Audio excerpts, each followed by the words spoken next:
Welcome to the Voices of Veterinary Medicine podcast. I'm Dr. K, small animal veterinarian and author, bringing you interviews, inspiration, and information from a wide variety of interesting people working within the field of veterinary medicine so you can learn from their experiences and proactively steer your career to happiness and fulfillment. And before we get started, I just want to remind you that for less than the cost of a chewy com toy, you could support the Voices of Veterinary Medicine by going to patreon.com/voices of vet med, or visit my website at www.realize.vet. That's REALIZE.V as in Victor, ET as in Tom. Just click on the podcast tab, and there you will see the link for Patreon. Your support helps pay for server hosting and production, and it tells me you find value in the show and want to see it continue. And I thank you in advance for your consideration of supporting the show, and I'm so glad to have you here. And here's the show. Dr. Eric Hofmeister is a professor of veterinary anesthesia in the Department of Clinical Sciences at Auburn University College of Veterinary Medicine. He is a board-certified anesthesiologist and a diplomate of the American and European Colleges of Veterinary Anesthesia and Analgesia. Originally from Los Angeles, he received his DVM degree from Washington State University in 2000. He did an internship in small animal medicine and surgery at the Veterinary Medical and Surgical Group in Ventura, California, and a residency in anesthesia at the University of Georgia. He was on the faculty at the University of Georgia from 2004 to 2016, where he was a section chief for surgery and earned master's degrees in health promotion and behavior and sports pedagogy. Dr. Hofmeister served as the department chair for surgery at MidWestern University from 2016 to 2019. He joined Auburn University as a professor of anesthesia in February 2019 and is deputy editor of Veterinary Anesthesia and Analgesia. His research interests include scholarship of teaching and learning, evidence-based decision-making, measurement and testing, as well as a recent focus on the topic of medical errors. His hobbies include martial arts and swing dancing. He blogs as The Vegucator at vegucator.com. That's VETDUCATOR.com.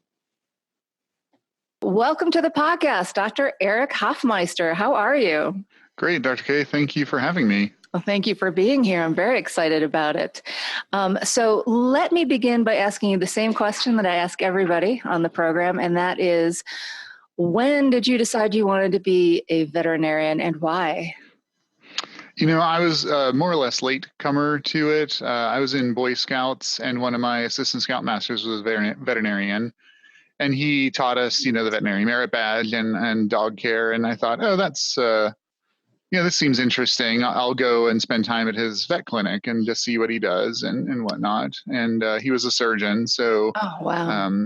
Saw a lot of surgery done. And I remember the first one, I almost fainted. I had to go and sit and, held my head down. But after that, I was fine. So I saw, how life was, and he seemed pretty happy, and I enjoy science and enjoy school, and so I thought, oh, this seems like a pretty good path. And how old were you then? Oh gosh, 14 maybe, 13, 14. Yeah. Nice. So did you end up, working as an assistant there? Is that what you did? No, I just came and watched, basically. So I spent a couple of summers pretty regularly going to his practice and hanging out in the OR. And, eventually people would have me help hold dogs or, change the ISO setting or, simple kind of tasks that I'd seen dozens of times. But I never worked as an assistant or a technician or that sort of role. Well, it was very kind of him to let you just come and hang out at his clinic and be in there with it while he was doing surgeries. Did you ask he was a great guy. Or were you just asking questions about it and he invited you thinking that he might inspire you? That's a good question. I don't honestly remember. It was a long time ago. Right. I know. Yes. So, and then, so 14 years old, you're in high school, you've made up your mind. And then of course you've got to get into a good undergrad program. And Right. then, and so I did two different bachelor's degrees. Hmm. One was in liberal arts. And then the second one was, of course, in the sciences to get my prereqs for vet school. And let me tell you, quite a different animal there. I So, bet. yeah. So when you were an undergraduate, Hmm. how did you find the challenges of studying things like organic chemistry and biochemistry?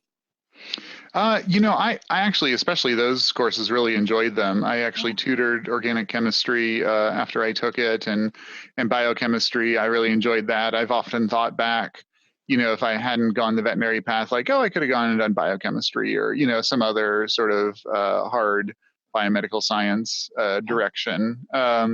So I think that a lot of it was memorization, and that came relatively easy to me. It wasn't until like the application sorts of things in vet school that I started to feel more challenged by the content.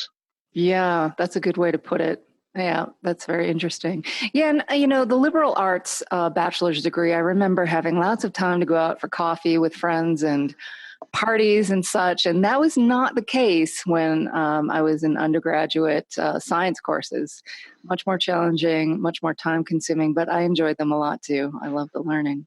Yeah, I bet. I think it would depend a lot on, what you're in college for and what you want to get out of it. I was in an accelerated undergrad program where I was basically accepted into vet school when I went to undergrad, Really? assuming I maintained a certain GPA and then took all the requisite courses. So my path for those 2 years was highly scripted. Like I knew exactly what class I was going to take each semester. And it never occurred to me. A lot of people go to undergrad to kind of find themselves and figure out what they want to do. Yes. And that's great. And some people need that. And I didn't even get that opportunity. I just sprinted through. Yeah. So when you say that you were on the accelerated track and you already were accepted into veterinary school, that's at Washington State University, right? Right. How did you set that up? So before my junior year of high school, my mom decided to go on a road trip with me because she wanted me to stay motivated in school and focus on, look, we've got to get you, to have a good junior year in high school so you're well prepared for undergrad school. So we took a road trip and visited Davis and Oregon State and Humboldt and Washington State and some others. And when I visited Davis, we were from California, lifelong Californians, and they were like, oh, yeah, I guess you could apply here. But they, wouldn't really give us the time of day. And Oregon was very friendly. And then at Washington, they were like, oh, yeah, we'd love to have you. Come on in, talk to the dean of admissions. And, they were just very welcoming. And they told us about this program, which was the honors PreVet program. And I thought, oh, that seems like a good option. Let's try for that. I've never heard of a program such as this before. Honors PreVet program. So I guess when you're in high school, if you take certain courses and you get a certain grade, then they tell you, okay, you're in. Well, it was side. Exactly. Well, it's kind of like any honors college, I think, for undergrad. So first you need to get into the honors college, and then they had a separate admissions application process for the honors PreVet program, and they accepted, I think it was 8 students into that each year. So it was basically interviewing for vet school, before I started undergrad. Wow. Okay, so your undergrad was at Washington State University. Right. It was their honors PreVet program. Right. Neat. Okay. So you were an out-of-state student for undergrad and for veterinary school. Yes. Yeah. So did that add to your financial debt, your student loan debt? Well, so I was out of state the first year, but Washington had pretty lenient residency rules. So I was able to work for my father and earn enough to file taxes and register as a resident in Washington State. And so subsequently I was in state, which really helped a lot for the finances. Oh, nice. Excellent. And so tell me about when you first started veterinary school. what were your expectations, and were you surprised about anything? Wow. I don't really know that I had too much expectations. I hadn't, met very many veterinarians. Like students today need so many hours of experience. It's incredible to me the amount of time that they spend with a veterinarian and with in the animal field and the veterinary field and getting a feel for things. And, this was the late 90s, so it just wasn't as restrictive, I feel. Mm-hmm. So I don't think that I had a very clear idea of what a vet did besides, the small animal practice that I'd seen. Like I had virtually no idea about large animal medicine or food animal or research or any of those sorts of things. So I just kind of showed up and thought, well, I've done the, OChem and biochem and all the prereqs. I'll just treat this kind of like that. And that worked, fairly well. For the first 2 years. Yeah, exactly. And so, I mean, did you enjoy vet school? It's certainly a step up in terms of how rigorous it is and time consuming, and I think stressful as well. Absolutely. Yeah. I think stress equals enjoyment. I mean, for me, some people. Yeah. I mean, you're taking 18 to 22 credits a semester. It's this massive load. So, it's definitely stressful. I remember, especially second year was particularly psychologically stressing, and the first year was very time consuming. And fourth year kind of added both of those components. Like it's both time consuming and psychologically stressful. But I just kind of lived it and didn't put any expectations on it, I suppose. And I just thought this is where I am. And accepted it. And I had pretty strong social support outside of vet school. A lot of friends that weren't, in veterinary medicine, so it was very easy to not think about it a lot. I wasn't one of those people that lived and breathed vet school. I spent a lot of time, playing with my friends and doing other activities.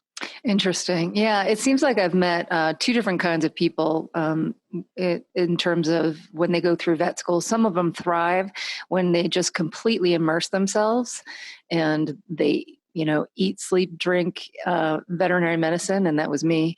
And then some of them actually do better if they maintain their relationships and hobbies and interests outside of vet school. So it's interesting.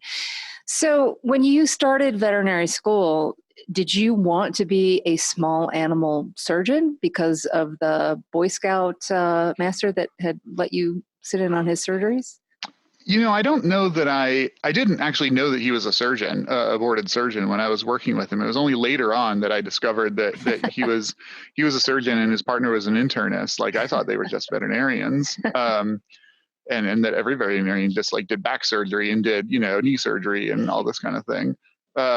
So I didn't have that idea in mind. But then during my freshman year, I had a friend who was a third year who told me about internships. And I thought, oh, more school? That sounds great. I love going for more school. So got very keen on doing an internship. And then once clinics rolled around, I really started to take to surgery and was very interested in being a surgeon, specifically orthopedic surgery, and wanted to go that path. Interesting. And then you actually did do an internship in medicine and surgery. Yeah. At the Veterinary Medical and Surgical Group in Ventura. So tell me about your internship year, because I think despite how, it just seems like every step ahead that we take on the path of veterinary medicine, if you're continuing after vet school, then internship, like you thought vet school was hard, just wait and see, right? Yeah. I mean, it was, it was in Southern California, so it was very close to my family, and it was, in Ventura, which is very nice. I had an apartment with one of my intern mates, and it was just a very simple life. I just went to the hospital, biked or walked to the hospital, and put my time in there and biked or walked home and made some food and went to sleep and then repeated. And kind of like in vet school, I appreciated that it was time consuming, it was hard and everything, but there were some mornings where, I looked at the sunrise on my walk in and I was like, oh, this is really nice. So, I learned a tremendous amount, and I think that most vet schools don't do a great job of preparing us for being practitioners. And I felt like an internship was very much a necessary step for almost any graduate, frankly, to be a competent vet. I know that a lot of people don't go that route, but after my year, I had some of my classmates, we would be talking about cases and they would be, befuddled by them. I'm like, oh, isn't this obvious? Like, because I'd seen 3 or 4 of them and they'd only seen, one. So. Mhm. Right. I love the way you put it, that your life as an intern was very simple. Yeah. Yeah. You don't talk about like exhausted beyond imagination because Right. you're working 100 hours a week. Yeah. It was very simple. I went Yeah. to the hospital and then I went home and I ate and I went to bed and then I went back to the hospital. Yeah. I mean, it helped that I didn't have a family. I didn't have pets. I had no other responsibilities. I had some hobbies, I continued to pursue, but it made it. I'm always impressed by the people who can do internship residency with family or having kids or anything like that. It boggles my mind. Me as well. And so, okay, during your internship, your life was very simple, but I'm sure at times you were very exhausted. I'm sure at times that you were working very long hours with probably chronic sleep debt and still having to perform at a high level because you are a medical practitioner. So tell me a little bit about, about meeting that challenge under those circumstances, being pretty much brand new out of vet school. Yeah. Well, we had good support from the specialists there. So, whenever we encountered things that were problematic, we could call people and talk to them. The technicians were also amazing. I remember one case that rolled in at like 6 in the morning or something after a long overnight shift, and it was his dog and its heart rate was 200, and I was just sitting there staring at it like, I have no idea why your heart rate is 200. And the technician was like, hey, Dr. Hoff, look at the abdomen, it looks awfully distended, doesn't it? I'm like, oh god, okay, it has GDP. So I think that relying on those folks helped a lot, and having a process and developing a process was really important, so that even if your brain isn't functioning at full capacity, being able to identify patterns and humans are amazing at pattern recognition. So Yes. just being able to find those consistent patterns and apply a similar process, I think probably helped a lot. Yes. Okay. And so you intentionally developed a process for yourself during that period of time? I think that it was developed for me, I would say, by the specialists, that they had a very particular way to approach things and helped instill that in us and in the intern class. And so I think that helped. Was it and I, just as simple as remember your ABCs, airway, breathing, cardiovascular?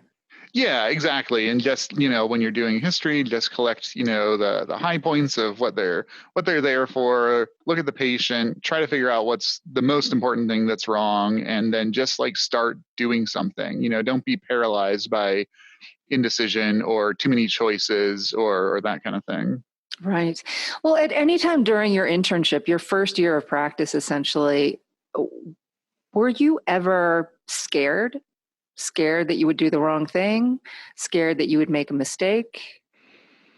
I think the thing that comes to mind is I had a patient that was a long-term patient that was an angular limb deformity, and so we had put on an external ring fixator and been slowly adjusting this dog over weeks or months. Oh. And then it came back and it had developed IMHA. And so this patient that I'd poured a huge amount of time and energy into was now developing this other unrelated, life-threatening complication. And so I remember being faced with that was scary, because I was like, oh, we have a lot of invested in this patient already, and now we're having to deal with it separately. And then another case we had was just a Jack Russell Terrier that we were discharging from having had cruciate surgery. And in the exam room, it collapsed and foam started pouring out of its mouth. And it had just arrested, maybe had a ruptured chordae tendineae or something. And we tried to resuscitate it. And of course, the client saw that happen. And, we had to communicate with them and try to make them understand what was happening, even when we didn't understand what was happening. So I remember events like that, specific events, I would say, being scary. And honestly, the clinic was in a slightly shady industrial area. So walking there at 10 o'clock at night when no one else is, around was a little bit nerve wracking. Were you ever scared about, what your attending veterinarians would think about your knowledge, or even the technicians that you were working with? I feel like, when I first started practicing, that was one of my biggest stressors, is just feeling like, oh, I don't know enough. I don't know enough to be doing this. And I just have to like not let anybody know that. And you know what I mean? Yeah. They kind of, for better or worse, beat the ego out of us. So they didn't like cut us down per se, but we would be in rounds and I would say something I thought was, fairly competent. And then they would just, undercut that and be like, no, you're wrong. And so I never got the sense that I was competent or good. And so I was just kind of walking around. I was just like, oh, okay, I'm just not, particularly good at this. But I'm a big fan of skill development. Like a lot of other things I've done in my life are focused on skill development. And so I was maybe able to realize that, like, oh, this is just that process and skill development. Like I shouldn't be good. I just started doing this. So of course I don't know what I'm doing. Wow. That is very, very different from my experience right out of veterinary school, because I went right into ER practice. Oh, wow. Yeah. So, you actually felt like it was okay for you not to know everything. It was, right. oh, of course, I'm not competent yet. And right. They made it very clear. And, I'm not in charge. But my experience, on the other hand, was I was expected to be competent before I was. And yeah.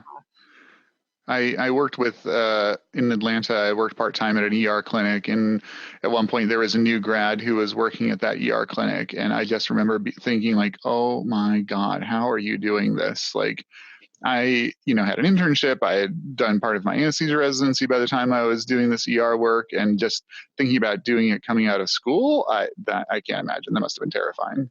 Yeah. I think I have PTSD from it. I'm sure. I will say that we, the hospital where I work now, we have interns, and we have also hired a couple of veterinarians right out of vet school to work ER. Wow. And I noticed that the interns, and I think it's a matter of what they feel comfortable with. Some of them are like, no way am I going to practice without a net my first year out of school. And others are like, well, seems like pretty much the same thing, except I get paid more, right? So we have both. And I've had the opportunity over the last year to see how quickly they progress. And I will say that the new grads that just jump right in and do it progress very quickly. And I'm sure it's at their own emotional expense, as it was. Yeah. At my own emotional and psychological expense. But I have seen that pretty clearly. And I think it's just because they have to, and they're taking on more cases, whereas the interns are sort of sheltered. It's like, well, you're going to see one case and we'll spend 2 hours on it, versus, okay, well, you're a full-time ER doctor, and, there's 12 patients waiting. So get to it, up to it, Yeah. And so they have to see more cases. They have to see them more quickly. And the pattern recognition that you mentioned, I think that they build a database of those patterns a lot faster because of the exposure to so many more cases. Yeah. Not to say that there's one way that's right or the other. I think it really depends on the individual and what they think they're capable of tolerating. Yeah, that would be a really interesting comparison to see that blossom. And I also wonder, I gather you're in Arizona, if there are any MidWestern grads, because I worked there for a couple of years. Yes. And their focus on their graduates was very different, to the point where, my whole academic career as a teacher, I've basically told students, you need to do an internship. Like, you're not qualified when you graduate here. And it's because most vet schools have tertiary care teaching hospitals, which are great at training residents. Yes. They're great at training specialists. Yes. But you can graduate and never see a hot spot. Yes. And go into practice, not knowing this. Exactly. Thinking it's like a neoplastic mass or something. Right. And so I know Midwestern and maybe some other schools are orienting this way, really focused on, we're going to make you be competent when you graduate. And I found with our students there that that was generally true, that I wasn't feeling like, oh no, you need to do an internship, because they'd done it. They, had seen kind of all the basic stuff they were going to see in practice. Yeah, and actually, one of our new ER veterinarians, she is a new graduate from Midwestern, and she's doing great. Yeah. Really, really great. So let's go back to, after your internship, then you did your residency in anesthesiology. Now, why did you choose anesthesiology? Well, like I mentioned, I wanted to be a surgeon, and surgery residencies are quite competitive, and in vet school, I didn't care very much about grades. I'm not a very grade motivated person, and I was just trying to learn the content. And so when I got to clinics, I did great because I learned the content that was relevant, and didn't learn the content that wasn't relevant. But unfortunately, that translates into not awesome grades in vet school sometimes, depending on your teachers. And so I was right on the bottom quarter cusp for class rank, and that's just not good enough to get you a surgery residency, or at least not back then. So I didn't match for surgery residency, and then after the match program, they published the unmatched residencies, and there were 2 in anesthesia that were unmatched, and so they didn't have people fill them. And one of them was a 2-year program, and so I thought, oh, I'll go do that for 2 years, and that'll make me a better candidate for a surgery residency. And then after I got that was at the University of Georgia. After I got there, I was like, this is amazing. I want to keep doing this, and just never looked back. So what was it that you loved so much about your anesthesia residency once you started?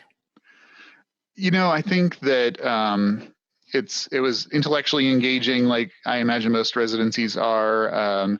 It was managing lots of things, which is one of my skill sets. I like organizing my world and my life, and so that was a part of it, an integral part of anesthesia.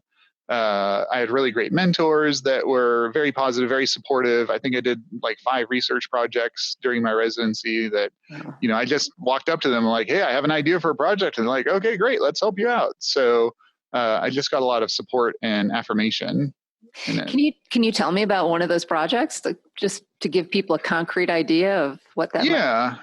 Yeah. I think one of them was people would be giving Benadryl, diphenhydramine, to dogs for like outpatient sedation. So this is before we had trazodone or any of the great stuff we have, gabapentin, any of the great stuff we have now. And there was no evidence about diphenhydramine effect on dogs in terms of sedation. And so I'm like, hey, let's test this. We got some dogs that were going to junior surgeries.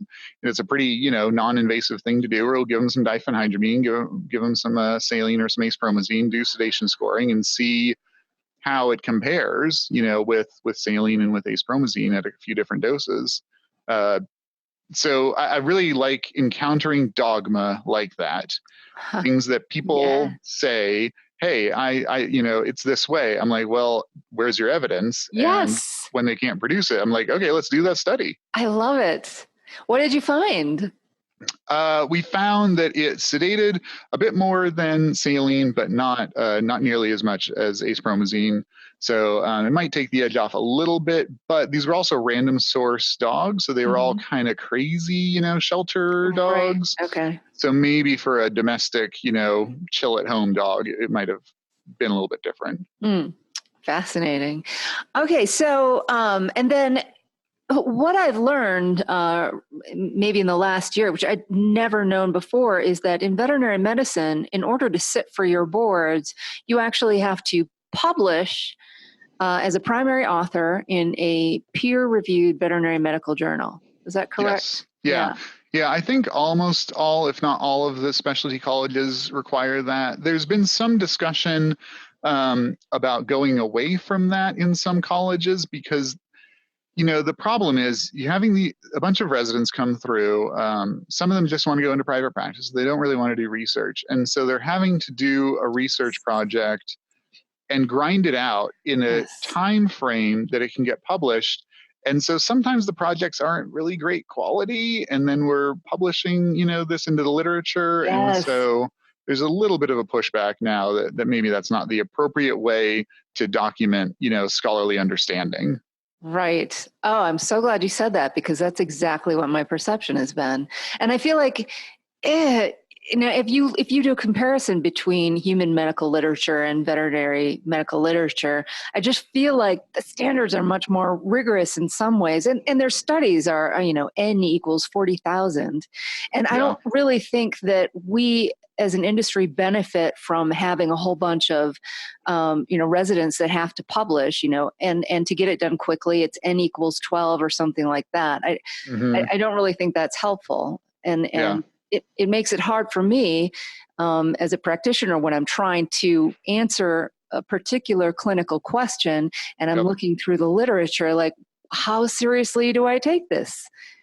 Yeah, no, that is absolutely. And as a practitioner, you don't always have the time to read through the methods and even the technical No, expertise to understand, no, what all was done and did they do it correctly. And, you're trusting to the reviewers and the editor that indeed. they kind of weeded it out. Yes, And it is getting better. We have some standards now, like consort guidelines, and there are all kinds of checklists depending on your study design type that are becoming more and more expected. But until that becomes accepted standard by all the researchers, it's going to continue to be a problem. human doctors do not have to publish before they sit for their boards. Yeah. Yeah. Yeah. It's interesting. I'd be really curious to know the history, with the first specialty colleges, Right. if they started with that or if people picked it up in, the 70s, 80s and added it as a requirement. I know that the rationale is, well, they need to be at least somewhat competent scientists so that they can critically evaluate the literature and understand what was done. And, doing a task is a good way to learn how understand that task. But I think that there's probably better ways to get there. I mean, perhaps doing those tasks just means that you complete your residency successfully. Right. Yeah. Yeah. Yeah. And Yeah. can critically evaluate, a research paper. Right. But I mean, that's something that, the College of Veterinary Anesthesiology, they can oversee and make sure that the programs are ensuring that that's the case Yeah. versus, yeah, I just find it quite fascinating. So Hmm. after your residency, then, in anesthesia. So during this time, when you were, okay, first you did your internship in medicine and surgery, you'd hoped to do a surgical residency, ended up in an anesthesiology residency. So I think that it sounds like initially you were thinking you were going to be a surgeon and you were going to do clinical practice, or maybe you thought you were just going to stay in academia. But then, when you did your anesthesiology residency, you must have been thinking at that time, where am I going to go, with a board certification in anesthesiology? Yeah. So what are some of the options for somebody who has a board certification in anesthesiology? Well, nowadays they're very different than back then. So I finished my residency in 2003, 2004. And at that time, I think there were two anesthesiologists in private practice. Everybody else was in academia. Yeah. And so it honestly wasn't a question. It was, do I want a job? Then I'm going to work at a university. Right. Whereas nowadays, there's so many positions for anesthesiologists in private practice that it's actually becoming a little bit hard for the academic institutions to find people sometimes. And that's because, the clients demand it. They want that high quality care and they're willing to pay for it. And, the other specialists want it. Like the neurosurgeon doesn't want to be monkeying around with anesthesia while they're in there. So if they have an anesthesiologist who can supervise that, then they'll take that opportunity. So nowadays, I'd say if you go into anesthesia, there are jobs in private practice, there's jobs in academia, there's some jobs in industry. So I think that there's a lot more options than there used to be. And the anesthesiologists who go into clinical practice, certainly they're going to be working at some of the top level specialty centers. They're going to be working with boarded surgeons, but I'm wondering if also hospitals are hiring anesthesiologists to play sort of a critical care role, because it's similar, right? Yeah. Yeah, they certainly could. I think it's gone more the other direction where people that have criticalists on staff but don't have anesthesiologists kind of use the criticalists to help with the really sick patients with Okay. anesthesia. But, certainly if there is an anesthesiologist around, they can serve as a hospitalist or sort of, consult on some critical care Mm. cases. Before we had criticalists at Georgia, every sick patient basically had a surgeon, an internist, and an anesthesiologist standing around, looking at it like, okay, what are we doing for you? So, as part of a team approach, I think they can contribute. There are a lot more criticalists out there than there are anesthesiologists, though. So it's easier for people to find a criticalist than an anesthesiologist. And it's interesting that you had said that nowadays, because there's more positions open in clinical practice for anesthesiologists and other specialties as well, as Oh man, all the specialties are such a all of them. demand. All of them. And so I think that a lot of specialties are having a hard time recruiting people to work in academia. Yes. Surgery is probably, I know radiology is a huge it's a disaster. problem. I mean, why would you? I mean, you could be like work in telemedicine as a veterinary radiologist and like live in Bali. Why? Why wouldn't I do that? I don't know. Sure. Well, I'll honestly tell you a few reasons. Some of them financial and some of them, lifestyle wise. So the financial ones first, everybody talks about how great the benefits are at the university, but I think that I at least didn't realize it until I started to talk to some of my colleagues in private practice. And I, like, oh, you don't get, retirement, or you don't get matching contributions for your retirement. You don't get, that much leave or whatnot. I was just shocked at the things that, or they don't get that great of coverage for health insurance. So the benefits are amazing, which everybody knows, but I had never really quantified them before. And then, people focus on the salary.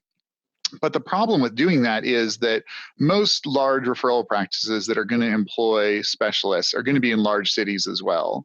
And so there's an expense in terms of cost of living to living in those cities. Mm-hmm. Whereas a lot, not all, but a lot of vet schools are in relatively small rural towns. And it is way cheaper living in Auburn than living in San Diego. Right. And so, I actually had a friend of mine who went from a faculty position at a university to private practice. And even though his salary went up, his take home went down fairly dramatically because of the cost of living. So I think that that's something that people don't really think about often enough is, how inexpensive it is to live in places that have vet schools. Mm-hmm. Yeah. And because most vet schools were founded based on land grants. Right. So that's why they're in these rural areas. Right. And there are some exceptions like, Fort Collins and Madison and Pennsylvania, like they're relatively more expensive places to live, but most of them are inexpensive. So I think that people don't actually run the numbers very well. Interesting. And also, I think I'd like to point out that clinical practice can be, I think that veterinarians in clinical practice end up often feeling very isolated. Whereas if you're, in an academic position, you're a part of a veterinary college and you've got, other faculty members, other specialists, other doctors, PhDs, DVMs, etc. And you have more of a community than those of us in clinical practice. That's actually a really interesting insight. I'd be curious to know how you got that impression, because that's something that I've only recently begun to realize is something that people value in academia. We interviewed someone for a faculty position just yesterday, and that's something that they said is, there's a lot of other people around, and there's a lot of other, brains I can pick if I encounter a challenging case. Yes. And, they're your colleagues, and they're people who understand what it means to be a veterinarian. And, not many people do out in the real world. You know what I mean? Right. And I work at a not a small hospital. It's a 24/7, and we've got specialists, and there's other ER doctors. But I'm I am often there by myself. We've got a general practice there, but we're there just aren't enough veterinarians. I think we would have maybe more swing shift doctors during the week if we could, but nobody wants to be an ER vet these days. Go figure. Yeah, no, that's actually seriously another deficiency in the veterinary community is the ER doctors. Yes, yes. So, but it's, just to have somebody there to talk about a case with, so that you're not 100% in your own head. It's just you and the internet, and the client looking at you like you should know everything and why can't you fix my pet? Just to be able to, and it's so easy to get tunnel vision when you're in the midst of it, when you're in a hurricane of activity. And just to be able to have somebody else there to swing something by so that they can give you a different perspective, it helps a lot. And yeah.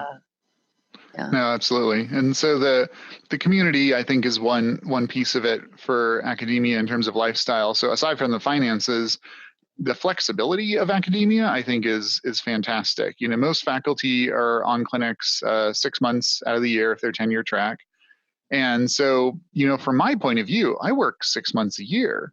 When I'm off clinics, obviously I have to come in to work and go to my office, but I get to do teaching, I get to do research, I get to do meetings. I don't really see that as work per se. So for those of us that enjoy doing teaching and research, it's a way to get a decent salary and basically work half time. Half time. Well, half time, I guess. But, because you're a clinical professor, like clinical rotations happen all year round. So, but maybe you're on for 3 weeks and then you're off for 3 weeks. And then during that 3 weeks, but it's not like you're getting summer vacations like you would if you were like an undergraduate college professor. Right. Yeah, no, that's fair. They're almost all 12-month appointments. So, but on the other hand, that's nice because a lot of these, college towns clear out in the summer. And so, I'm here and I'm on clinics and, not a lot of people are bothering me and I can go out to the restaurants and not have a crowd and, kind of enjoy being in the college town when everybody else is gone. So now you mentioned that back when you were finishing up your residency, there weren't that many positions in clinical practice for anesthesiologists. So then you went on to, you were at the University of Georgia on the faculty, and you ended up as section chief for surgery. And during that time, you got a master's degree in health promotion and behavior, and then sports pedagogy. And tell me about that. What was that about? Why did you do that? Well, like I said, I love being a student, and being a professor is the closest thing that I can get to being a professional student. I'm always learning something. I'm in the school setting. So, in residencies, they train you to be a clinician and a specialist, and you learn a lot about clinical medicine, and you learn a little bit about science and research, and maybe a little bit about teaching, but that's not really why you're there. You're there to learn clinical medicine. And so I found that I wanted to do things research-wise that I didn't know how to do, and that not a lot of other people around me knew how to do either. But that's just in veterinary medicine. There were other people around campus that knew how to do these things. I just needed to get that information from them. And so I talked to the health promotion behavior folks at that time, and they had some classes and some programs that I thought were really interesting. And so I did the master's there, after hours, after I was done with my day, did some classes in Gwinnett County. So it was a couple-hour drive to get there. But, learned a lot about study design and statistics and clinical trials and evaluation, and learned a large number of skills that were really, really useful as a researcher. So now I run basically all of my own statistics. I serve as a statistical consultant for Blue Pearl Group. People around Auburn will say, "Hey, Hoff, can you help me run some stats?" I'm like, "Oh yeah, sure." So I developed that skill set, which is a lot of fun because, again, I like learning stuff and getting skills. And then I got, reasonably comfortable as a researcher and thought, this teaching thing, I'd like to get better at doing that. And my two main hobbies are martial arts and swing dancing, and so very psychomotor heavy skills. And so I thought, if I could learn how to teach psychomotor skills better, that would also translate to my job because, putting a catheter in and intubating, like those are also psychomotor skills. And so did the master's in sport pedagogy to learn how to be a better teacher. Nice. And And I learned a huge amount there. I've been teaching for 10 years and I go and do this program like, oh my God, I wish they had told me this, day one of my Well, residency. that's kind of how life in general is. Yeah. I think.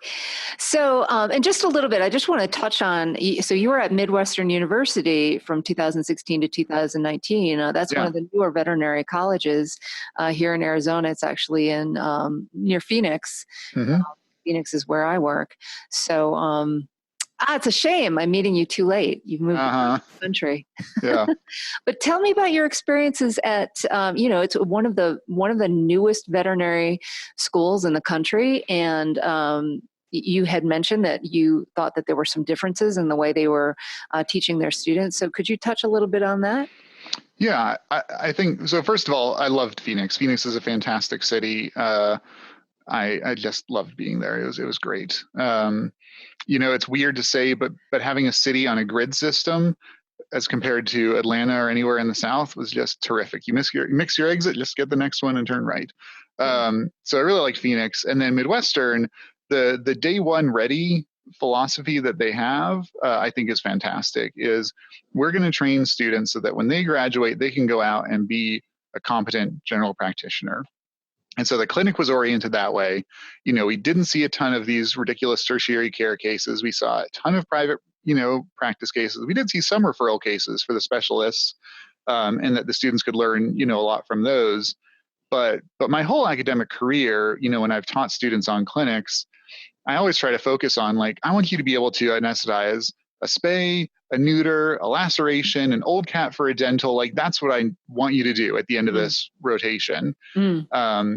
And most tertiary care hospitals just don't get a lot of those type of cases. So I was always, trying to pull, okay, what can you learn that's a basic concept from doing this TPLO or doing this, laparotomy, that the students would then be able to apply, for general practice. So at MidWestern, having the day one ready focus was really nice. That, we're focused on just teaching them that stuff. Like we don't need to worry about, telling them the Bronham reflex for when they tie off the PDA. They're never going to do that, Right. Let's focus on what they're going to do. Yeah, right. Now, so I think this is a nice segue to talk about the subject of student debt. Yeah. So, I have seen new graduates coming out of MidWestern University. I've been very impressed with them, and so I believe they're giving a great education. However, it's a really expensive program because it's private, right? Because they're not getting government grants, and even the state schools are getting less and less, and so they have to charge more and more just to be able to pay for the overhead to run a veterinary school, and it's expensive.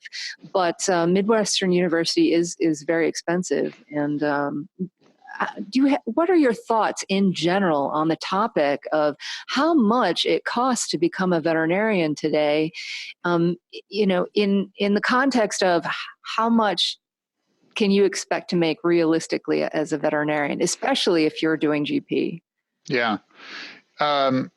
I have a couple of thoughts on that. The first is I've been reading a blog called The White Coat Investor a lot recently, and it's a blog aimed at finances for high-income professionals, mostly physicians, but applicable to veterinarians. And he has a principle, which is if your debt load is more than 2 times your expected starting salary, that's going to be a dramatic drag on your life, not just your finances, but on every decision that you make. Yeah. And so thinking about, students coming out with 3, 4, 5 times their salary in debt load, Yes.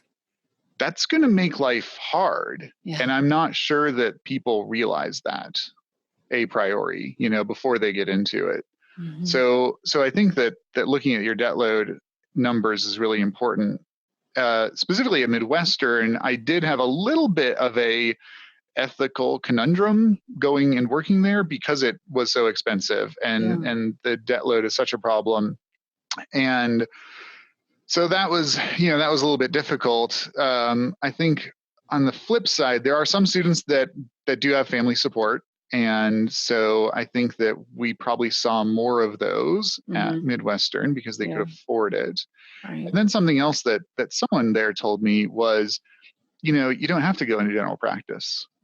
you could go into ER and make a lot more money. So, the people who were coming in and going into debt so that they could go, do wildlife or work at a zoo or, go into rural practice in Montana or like those kinds of things. I thought, well, that's going to be a tough life path.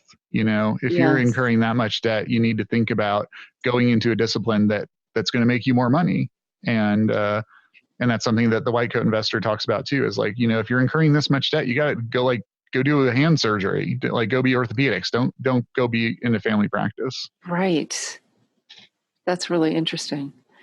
And we need more specialists. I feel like, you're saying about how competitive it is to get into a surgical residency. And in addition to ER vets, I feel like there's a dearth of board certified surgeons.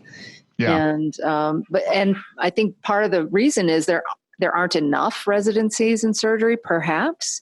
So, and which is why it's so competitive. Yeah, I don't know actually if that's necessarily true. I know that that's more of a problem in radiology, where radiology is maybe even dying as a discipline because there are programs, there are schools that don't have radiologists anymore. And so they can't teach residents. And so if all of the radiologists leave academia, they retire and go away and they're not replaced, there aren't going to be residency programs. So I think that that's a real crisis for radiology, and they're trying to figure out what to do about that. For other disciplines, there are, lots of residency positions.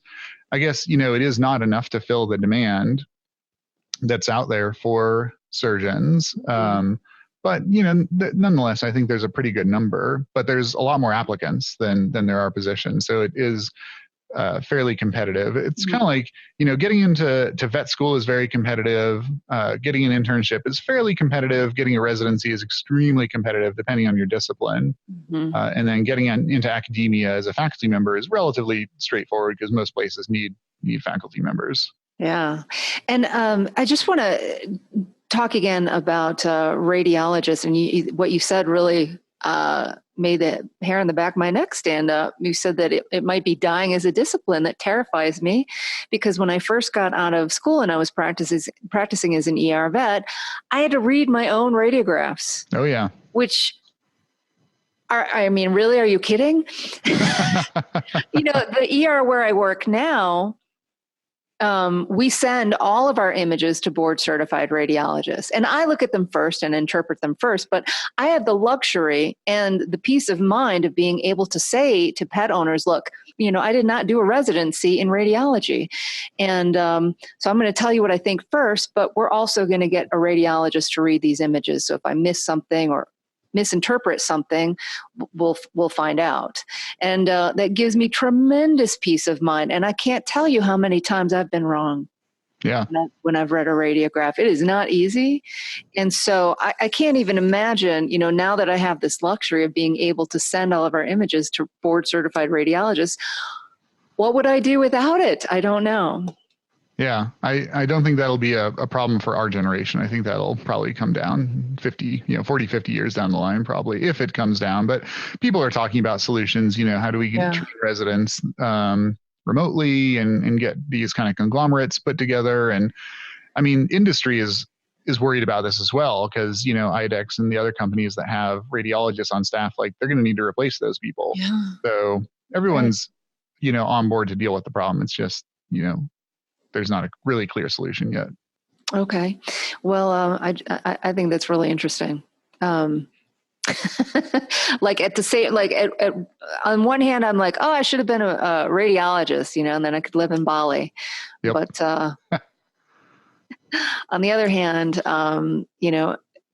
there's such a need for them in academia. And I think that there's a part of me that would have really enjoyed the life that you describe having, with the camaraderie and the research and such diversity of things that you get to focus on.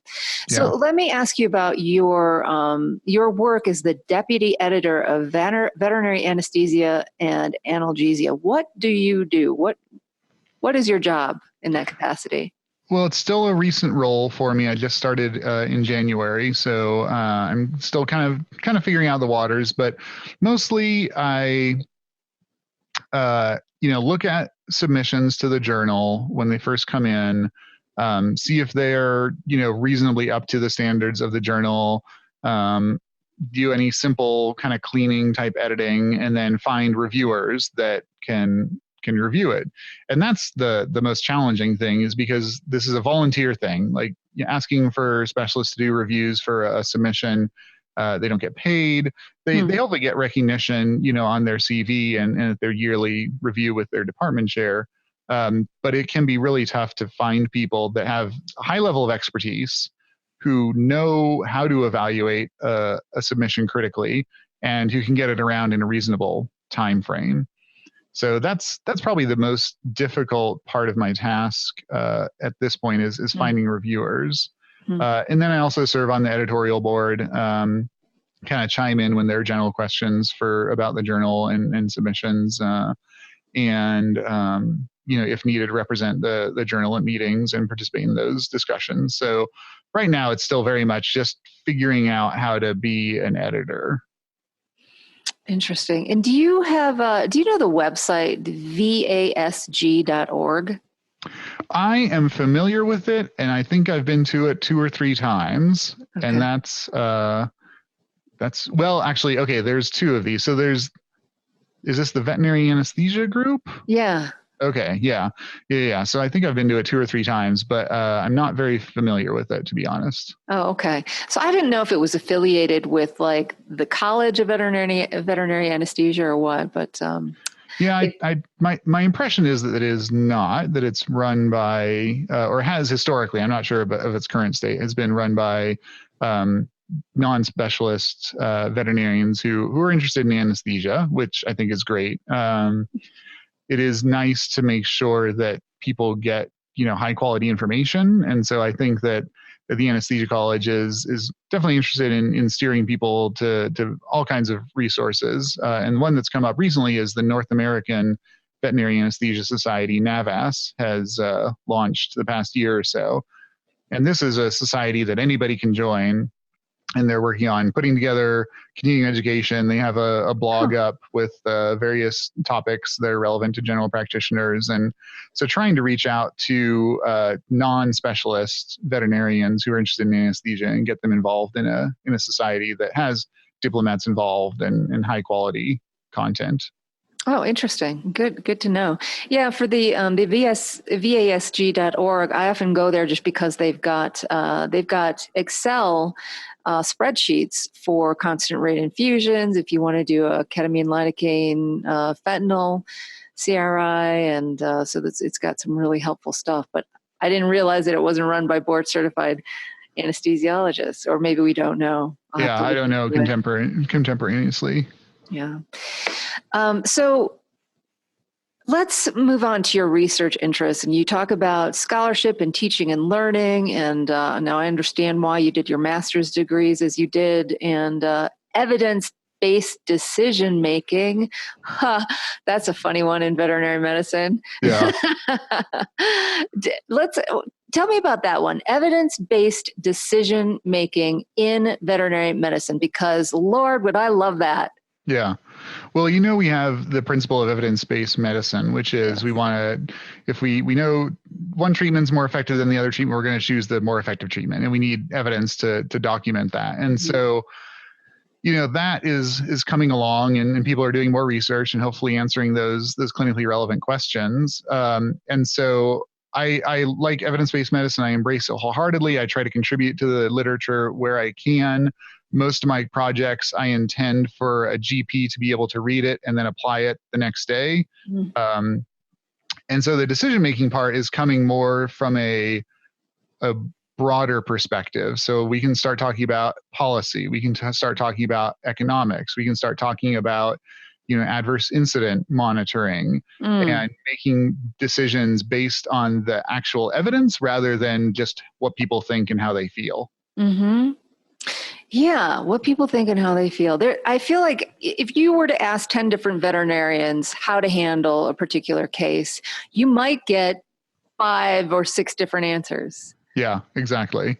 And so, and the same thing happens with policy decisions, that hospital directors will get these great ideas into their head, and maybe they went to a CE thing and they saw it, and then they put these policies and systems into place without pausing to go out to the stakeholders and say, hey, what do you think we should do? How can we do this? Let's check out what our needs actually are and figure out what some mechanisms might be to fix them. And then let's put a system in place and collect data on it and see if it actually works rather than just what one person, wants to do. So where are we exactly in terms of evidence-based decision-making in clinical veterinary medicine? I mean, how far are we away from, because that's already a thing in human medicine. Yeah. But I don't feel like we're there yet. I think we're better than we were 20 years ago.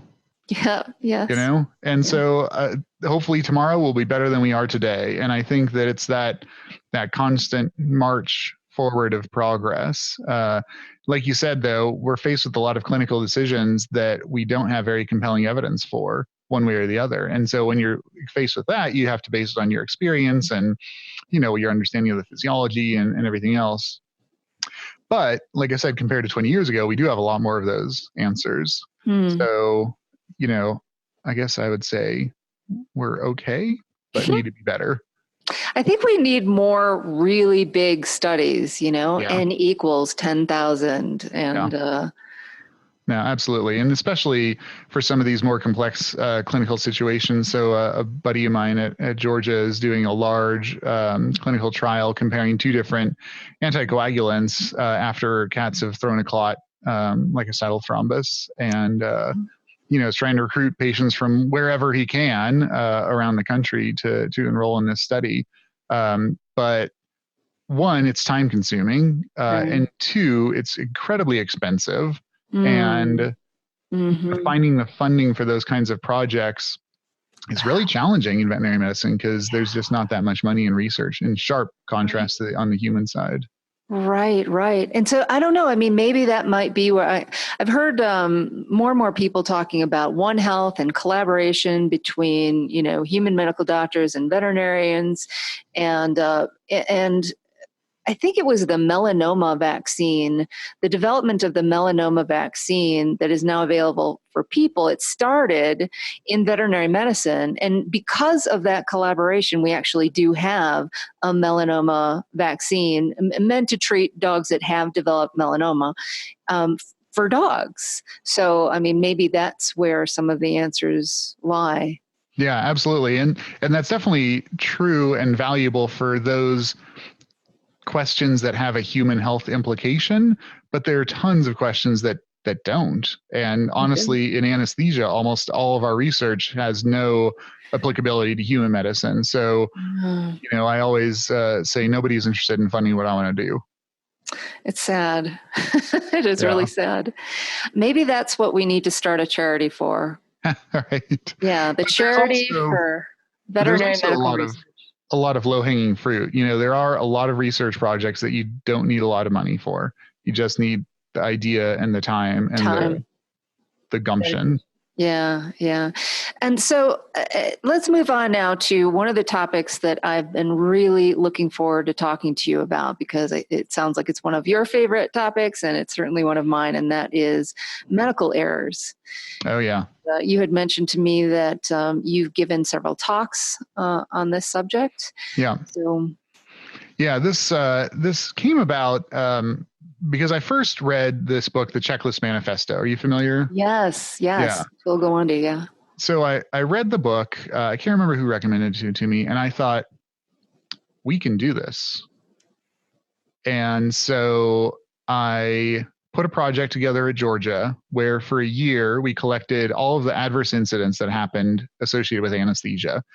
Incorrect intubation, gave the patient the wrong drugs, gave the wrong patient the drugs, had the pop-off closed, any kind of problem, we documented it for a year. And then we sat down and looked at it and figure out what we could do to minimize these happening next year. And so we came up with a checklist, put it into place, again, documented things for a year, And we had a dramatic drop off in especially closed pop-off valve and esophageal intubations. And so that was my first kind of foray into medical error is, oh yeah, we can create systems that can minimize this. Because humans are actually really bad decision makers in a lot of ways. Like we're very prone to dozens of biases. If you go to the Wikipedia article and type in cognitive bias, there's just pages and pages of these things. Right. And so we're not good at making decisions. We're great at pattern recognition, but we're not great at solving novel problems that we haven't seen before. And so, yeah, we can do things better. And in the human side, anesthesia kind of led the way with a lot of patient safety advances. And so I kind of feel a little bit of responsibility to kind of pave the way as well. And there have been quite a few more publications in recent years about systems that we can create to improve patient safety. Yeah, I mean, I think in human medicine, they used to have a really high error, mortality, morbidity rate, and they've made incredible strides.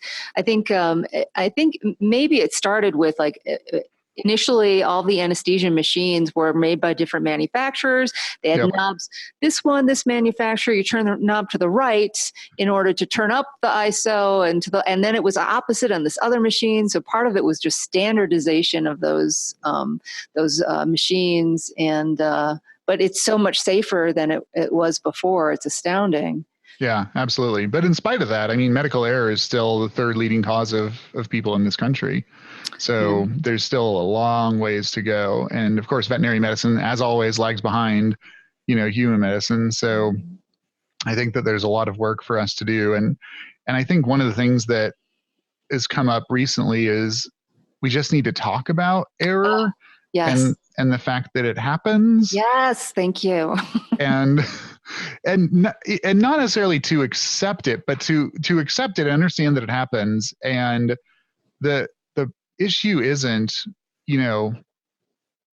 who did the thing. Like whenever I talk to GPs about this, I always say, don't focus on the person who did it, because that's not how you get buy-in from your staff and people to have a positive, environment. Figure out what happened, why it happened, how it happened, and what you're going to do about it next time. Yes. Like M&M rounds, in human teaching hospitals. Of course, we're human beings. Mistakes happen all the time. And if you make it about the person, then nothing's ever going to get better, because they're going to be incentivized to hide their mistakes. Yep. And shaming somebody about a mistake they've made is not productive or helpful in any way. It really needs to be about the process and the protocols. Yeah, absolutely. Like that, it doesn't happen in veterinary medicine often enough. And I really wish it would, but all of us are so time crunched. I don't know where to fit it in, but I would like to see it happen more often. Yeah, I think that, with universities that have communication skills courses now, there's some discussion of adding those kinds of conversations to have with clients, like what happens when you make an error. And at MidWestern, the faculty got together and talked about, like, what are we going to do when a student makes an error? What are the consequences going to be for them? And the consensus was, it doesn't, unless they committed some gross violation, like they did something that was negligent. But if they just made a routine medical error, it's not so much that the error happened. It's what did the student deal with? How do they deal with it? So did they acknowledge it? Did they tell the supervising clinician? Did they offer to make it right? Did they offer to talk to the client even and say, I made this mistake? Or do they, ignore it, not tell anyone about it, not accept responsibility is a big one. Even when it's pointed out to them, they're like, oh no, it was a technician. No, you need to own that responsibility. And the student who accepted the responsibility and, learned from it and whatnot, that's fine. They could maybe get a great grade on that rotation. The student who, didn't take responsibility or didn't realize or accept it, well, they're going to have not a great grade. And that, for me, like, that's what, in somebody not accepting responsibility for it, I think maybe because they're afraid of being shamed or the consequences or whatnot. But to me, when somebody isn't willing to say, that was my mistake, then how are they going to get better? And how can I trust you to even care about getting better if you don't even think you made a mistake this time? Yeah, absolutely. Absolutely. And I think, like you said, the fear comes into place. So you do need to have good systems and a good culture of incident reporting and talking about things. And then there's also the ego piece, that you get people that feel they can't do anything wrong, or their ego is too fragile to accept that. And so, being able to admit your mistakes and admit when you're wrong and accept that, and to go on about your life, I think is really important. So, what's really fascinating, Dr. Hofmeister, is, when I read your bio, and, you mentioned how the topic of medical errors is of particular interest to you, I was like, oh, I can't wait to talk about it. And it's fascinating because you're coming at the topic from a completely different direction than what I thought, and from what my interest in the topic of medical errors is. So you're looking at it, you read the checklist manifesto, and you're about, just measuring and testing and creating systems to reduce errors, which is absolutely, wonderful. But I'm coming at it from like medical errors from the perspective of the practicing clinician who makes them. And how do you deal with them psychologically? Oh, interesting. Yeah. Like when you're the person that made the error, like how do you handle that? Right. Yeah. There's actually a really great TED talk that I direct people to by a physician that talks about medical error, and he kind of talks about the times when he's made a mistake. And I think I know the talk you're talking about. He talks about how in baseball, if you've got that's it. a batting average of, what was it? Yeah, 0.4, you're legendary. Yes, Yeah. yes. But that means that like 60% of the time you're not doing a great job. And yet that in baseball, that's great. But in medicine, it's supposed to be batting 100 every day, every minute. Yeah, exactly. So I really like the perspective that he has there. And in terms of the emotional impact, I think that what I would say is, have your emotions and allow yourself to feel that, and allow yourself to feel sad or frustrated or upset, or, whatever it is. Like, you can't push those down. Like, allow yourself to be frustrated and upset. Take that time, whatever time is needed, and then, kind of take a deep breath and say, okay, again, why did this happen? How did this happen? How are we going to prevent it from going forward? And creating a plan and analyzing the systems that contributed to you doing this thing will help you get perspective on why it actually happened. Right. It probably didn't happen because you actually made a mistake. It probably happened because you were rushed. Well, why were you rushed? Well, you were understaffed. Well, why were you understaffed? Because, money's an issue. There's always a root cause. Yes. And this is one of the steps that I like doing, is a root cause analysis, where you just keep asking why. Ask why until you get to like the bottom barrel reason that is the way it is. Yes. So I'd like to talk about a medical error that I made recently. Sure. As an example. So it was a really, really busy day in the ER, and I had hospitalized patients, and I was in the middle of working up, I think, a couple of outpatients as well. And there was an intern, and within a 10-minute period, 3 seizuring dogs came in. Oh my gosh. 2 of which were hyperthermic and obtunded. So they were in a critical state. And when the one came in that was just like, oh, I just had a seizure. Hi. I was like, thank God. Thank God. But, and then right after that, another dog came in that was, he just seemed like neurologically bizarre, and he was tremoring all over. And the intern took that one.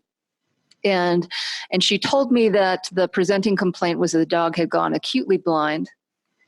And I said, well, check a blood pressure. And they did. And it was, I think, 260. And I thought, okay, okay. Maybe he blew his retina. And I said, you gotta look at that dog's retina. And then we got to figure out how to bring this dog's blood pressure down immediately, because that, we can't have that. And, she ended up giving the dog, because for lack of, I don't know what else to give. Maybe as an anesthesiologist, you could help with this problem, because we were thinking, Lord, what do you do for a hypertensive emergency in veterinary medicine? Like amlodipine that's not going to work for 10 days or something like that. Yeah. So we used acepromazine, Yep. and we brought the dog's blood pressure down. As it turns out, in retrospect, I wish I never got to put my hands on the dog. I never got to go sit next to her and use an ophthalmoscope and look at the dog's retina. When I did the next morning, you know what? They were fine. Yeah. And it turns out the dog had a brain tumor. And the acepromazine, the dog walked in. We lowered his blood pressure dramatically. It dropped to 70, and then we had to work to get it back up. And, in retrospect, I think that dog was painful. And maybe I should have told her to give hydromorphone first and see what happened to the blood pressure. But it doesn't help me feel any better to know, well, the dog had a brain tumor, and it was a poor prognosis anyway. For me, I look at the situation and think, if I hadn't done that, perhaps we could have started with some steroids and bought the owner, I don't know, a couple weeks, maybe less, just to come to terms with what was going on and to have some real quality time left with their pet. Yeah. So I think that that's a great example, because what I'm hearing a lot of is the personal responsibility piece of that. And I think as humans, that's our tendency. We see the world from our perspective, right? Because that's the only one that we know. But what I think of when I hear that is what system or systems were in place that caused you to have a high cognitive burden so that you weren't able to sit with that patient and look at it and think about it and, contemplate what might be going on, what else might be going on. And so that's where I would approach that is to look at it and to depersonalize it, I suppose, and to say, okay, even though I was the one making the action and the decision in that moment, what were the things that made it so that was the decision that I made? Mm-hmm. Yeah. And looking at it, I don't know how I could have done it any differently, considering everything else that I was juggling at the time. Right, exactly. And so that, if I were to do a root cause analysis of that, I would say, okay, well, why didn't you do an exam yourself? Well, you didn't have the time. Well, why didn't you have the time? Well, you had too many patients. Why do you have too many patients? Well, there weren't enough doctors. Why weren't there enough doctors? Well, we can't hire any. Well, why can't we hire any? Because we're not paying them enough, or we can't attract them to where we're located, or, and so just keep asking that why question until you get down to the essential problem and realize that's what caused the error, not you not looking in the eyes. Well, thank you for humoring me. I'm happy to hear somebody else's perspective on that. Yeah. And so what would you use to bring somebody's blood pressure down in a hypertensive emergency? Well, I think that it would depend a lot on why. I have the students, I don't have the students memorize a lot of things, but I do have them memorize rule outs for tachycardia and hypertension, because when it's 2 a.m. and you're looking at this dog and its heart rate is 200, like, you don't have the time to go through the pathophysiology of that, just tick down your rule outs. Right. So I would just think about common rule outs for hypertension and go through that. And so look at what the foundational problem is that's causing it. And so once I've gone through kind of the common rule outs and it's still high, then I'd start thinking about symptomatic treatment. And I think if you have it, I think acepromazine is a perfectly reasonable step. That's usually what I do if I have a patient that I want to symptomatically lower the pressure. Phentolamine, if you have it, most places don't, is a great intervention. And then honestly, the drugs that we use for congestive heart failure, so nitroprusside, works great. Right. Okay. I didn't even think of that, but yes, thank you. Yeah.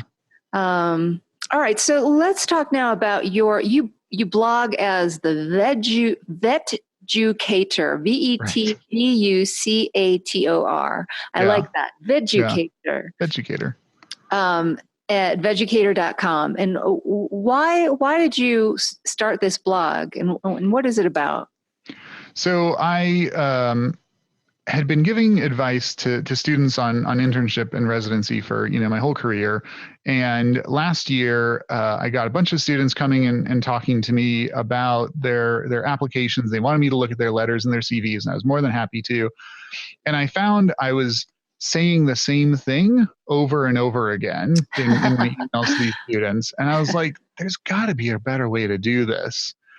And I thought, oh, I could put it in blog form, and then it wouldn't just be my students that would have access to it, but anyone, anywhere could read it and see. I mean, I'm only one voice, I'm not objectively correct, but I think that I have a lot of experience to offer people that are interested in getting into vet school or internship residency and faculty positions. So that was kind of the impetus. And then I'm not sure if you're familiar with the Professor is In blog. Have you heard of her? What is it called? The Professor is In. She's No. an academic who writes a blog about how to get into academia, and it's mostly oriented at social science people, where there's like 200 people applying for every faculty job. Well, obviously that's not the problem we have in veterinary medicine. Right. The high stakes admissions are into vet school, into residency, and to some extent into internship. And so I enjoy reading her blog, and there's a lot of really valuable advice there, but I found it wasn't veterinary specific enough. And so I thought I can take that concept of writing for people that want to get into academia and apply it to our field. And so put it together, and I started writing blog posts, and I think I banged out 80 in the first 4 weeks. I just was writing all the time, and I was like, wow, I feel really passionately about this, and I've got a lot to say. Maybe we need a book. You need to write a book. Yeah, maybe one day. I actually, one of your earlier guests does something similar for people interested in going on to internships, residencies. Dr. Pedro Bento. Yeah. That's it. Yeah. And he has written a book, which I would really like to get my hands on, but would also advocate people looking at. And I think I'm a big fan of the cooperative instead of competitive, world. So I think that we can all exist in this space and help each other. And, one example is he wrote a post about how to do video interviews, and it was very helpful from a philosophical approach kind of standpoint. And then I wrote one, not knowing, I wrote almost all my posts before I discovered him. And so I wrote one, and it's very technical, like this is how you set up your camera. This is how you, do your lighting, like those kinds of things. And so, there's a lot of space in the world for a lot of different ideas. But in terms of a book, I guess I would say, I'd refer people to his, because it's already all there. And mine is, they're short blog posts. They're usually like 1,000 words or something. And, I guess theoretically ideal blog length is like the 2,000 to 2,500 word length. And, I'm not necessarily doing it just to generate traffic. Like I want to write about what I want to write about. And I try to keep it simple, simple and short. People don't have a lot of time. They're busy professionals. And so I want to just hit the highlights. Like, what do you need in your letter of application? What do you need in your CV? How do you comport yourself as a professional and get people to write letters of recommendation for you? All those kinds of topics. Yeah. So your advice is focused on how to get into vet school, but also, how to go on to pursue internship, residency, and a position in academia. Yeah, exactly. And so it sounds like you love your life in academia, and you're an advocate for pursuing this career path. What specific advice would you give people listening who may want to follow the same path? How do they start? What are good things to do? I think, so when I was at Georgia, I actually had a clinical rotation in the senior year about academic veterinary medicine. And so I had students take this, and one of the tasks that I gave them that they loved time and again was to go and interview 3 to 5 faculty and just find out how they got on this path, what they like about their job, et cetera. And so I think that's what I would suggest to people is go and talk to your faculty. Say, hey, how did you get here? What do you like about it? What do you not like about it? Because my philosophy is that there's no best job for everyone, and there's no best candidate for every job. You have to find a good fit. So and true. In order to know if you'd be a good fit, you got to ask a lot of questions, and you got to talk to a lot of different people who get different things out of being an academic, for example. Yes. Oh, fantastic advice. And I guess I also think you need to try a lot of different things. But I guess if you ask the right questions in the first place, you don't have to waste so much time as I did, because I took a very circuitous path to get to where I am. But maybe Yeah. I didn't ask enough questions of the right people. Well, I think it's also that you need a high degree of self-awareness and self-honesty, Mm-hmm. so like whenever we're interviewing prospective residents for anesthesia, I always make sure to tell them what the lifestyle is like. You're on call a lot. You get called in, randomly for a 2 a.m. colic. You you don't have to talk to crazy clients, you know, but you also don't get the gift baskets at Christmas like oncology gets. So you Right. just have to be okay being like back of the house.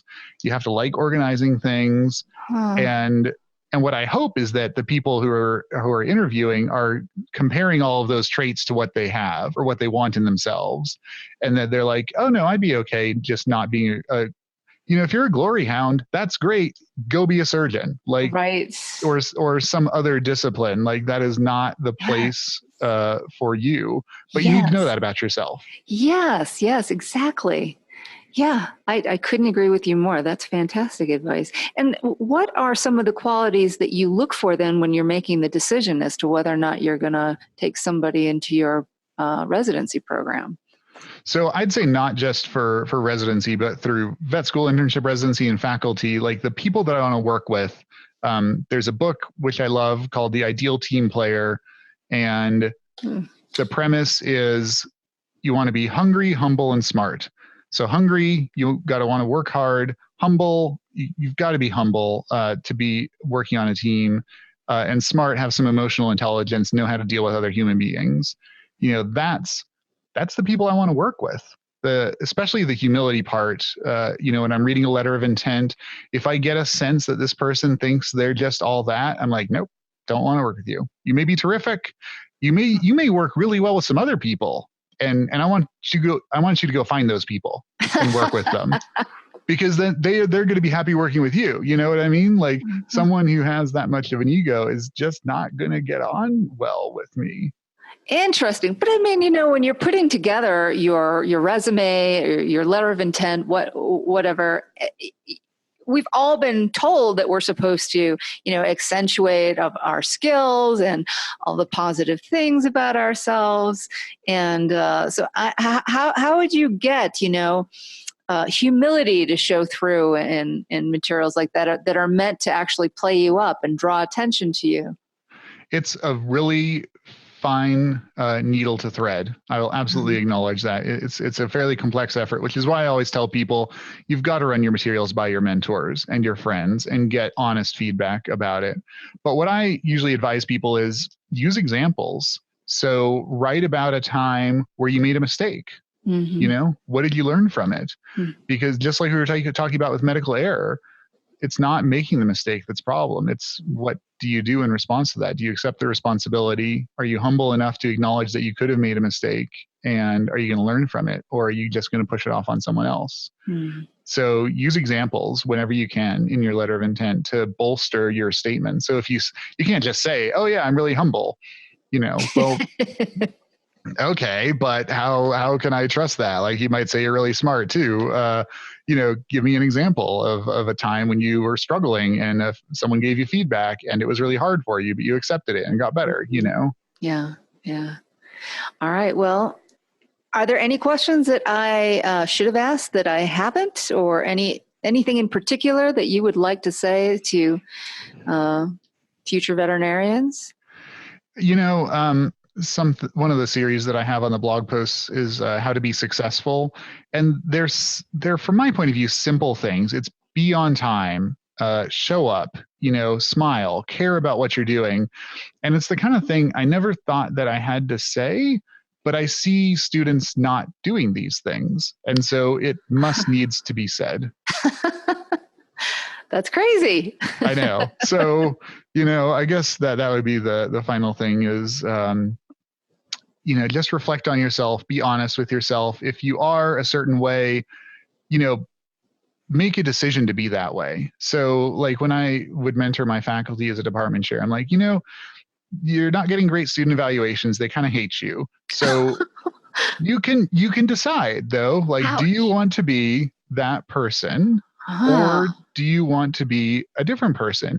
And I would prefer for them to be a better person, but I kind of don't care as long as they'll own the consequences.